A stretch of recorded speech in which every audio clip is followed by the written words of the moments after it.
Kita beralih ke berita selanjutnya, Tribuners Waroeng Bakso Wayame, bakso prasmanan paling top di Wayame dengan topping serba 3 ribuan. Bagi Tribuners, para pecinta kuliner bakso di kota Ambon wajib mencoba bakso satu ini. Ialah Waroeng Bakso Wayame yang berlokasi di Jalan IRM Putehena, tepatnya di samping SPBU Wayame, Kecamatan Teluk Ambon, Kota Ambon. Warung bakso satu ini menyajikan hidangan bakso prasmanan dengan harga terjangkau di kantong. Pasalnya Anda bisa menikmati berbagai topping mulai harga 3 ribuan saja. Mulai dari topping goreng maupun yang rebus. Oleh sang pemilik, Rudi Rahmola, mengungkapkan warung baksonya baru buka pada 28 Mei 2023.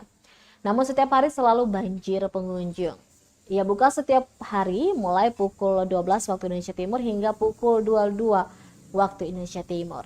Anda bisa makan bakso plus gratis segelas es teh. Sementara itu, salah seorang pengunjung, Pablo, mengaku ini pengalaman pertamanya makan bakso prasmanan.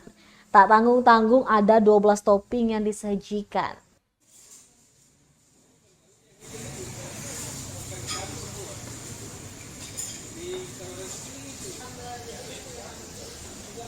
Amo, amo, amo.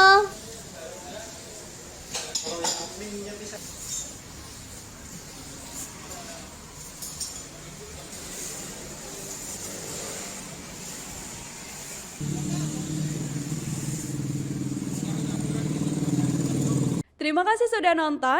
Jangan lupa like, subscribe, dan share ya.